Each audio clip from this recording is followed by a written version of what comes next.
I think a lot of it is you feel like you're home. You know, you're comfortable coming here. You know, you walk in the door and you know, the cashier is, oh, hi, how are you? You know, like remembering you. You know, you feel like you're coming home. We don't run it to be legendary. We don't run it to be any of these things. We just try to run the place the best way we know how. You know, Michael's line is we just try to be better today than we were yesterday. We try to be better tomorrow than we are today. We buy the best quality we can. We prepare it the best way we can. And, you know, you treat your customers and your staff like mensch, like, you know, the way people should be treated. I am Michael Brummer. And I'm Marc Brummer. We are the owners of Hobby's Delicatessen and Restaurant in downtown Newark, New Jersey. My father's partner in his very first delicatessen owned Hobby's, and he was struggling. My father worked here a month. He said, okay, I will become a partner. I run the place. You'll be a partner in name only, but it's wherever, you know, what I say goes. He brought in higher quality meat. The dining room was half the size, and we had about 30 seats in the front room. And he brought in 9 waitresses. And in 6 months, they went from having a struggling business to a thriving business. Dad was an operator. My father was an operator. And our mother sat us down. She was when we 5 said, foot. Well, we wanted to go into the when business. we said we wanted to go into the, after we had our experiences post-college, that we wanted to go into the business, she sat us. She was what, 5'2"? So we're sitting there. She stood above us, put her finger in our face. She was towering over us. Put her finger in our faces and said, you are brothers first, partners second. If the business gets between you and you fight, I as the landlord will lock the door and not let you open until you repair your friendship. So we know, our mother's gone now 3.5 years, we know that if we fight, she will come here and lock the door, and we have to figure it out. Look, we're brothers. Do we get along every minute? Absolutely not. Absolutely not. Do we, you know, get pissed off at each other? Yeah. And then we'll sit down and have lunch.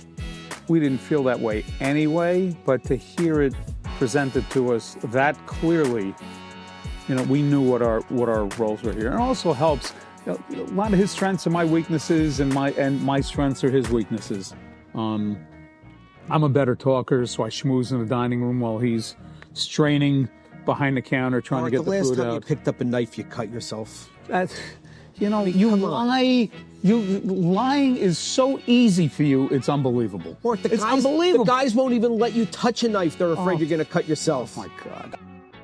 When we started working here, we'd have grandmothers walk in the door and say, my grandmother brought me here, and now I'm bringing my grandkids here. And now those grandkids are saying to Mark and I, my grandmother brought me here, and now I'm bringing my grandkids here. To Mark and me. Mark and me. I ran into Senator Booker, and he, you know, we were closed during COVID, and we were getting ready to do a remodel.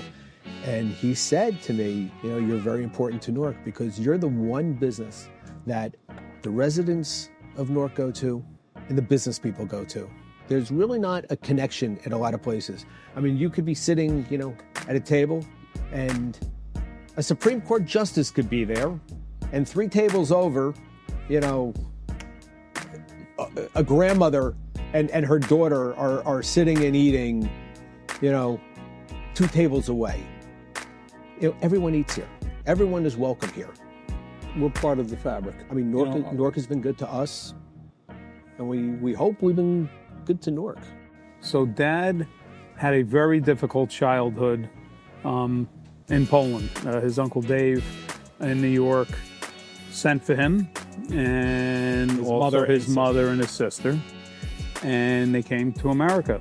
A year or 2 later, he got an all expenses paid trip back to Europe to land on Omaha Beach on D-Day.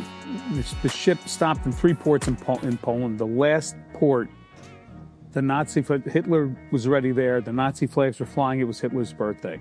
He said that day in that port, with those Nazi flags flying, was the most afraid he'd be in his entire life. And this is a man who landed on Omaha Beach on D-Day, who refused to talk about it while we were growing up. All we knew was he landed and it was awful. And his friends back home would send him a salami every month. You know, with the war, he went there with a job to do for his newly adopted country. You know, a country that welcomed him as opposed to tortured him.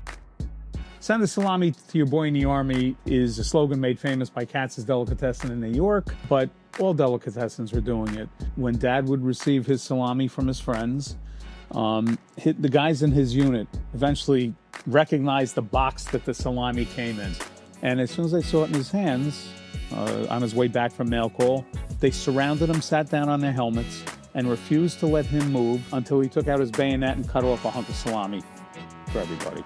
That was an important thing for them, a taste of home. I owe hobbies, first of all, a great relationship with my parents, who I dearly miss, and my brother, who every so often I wish I could dearly miss.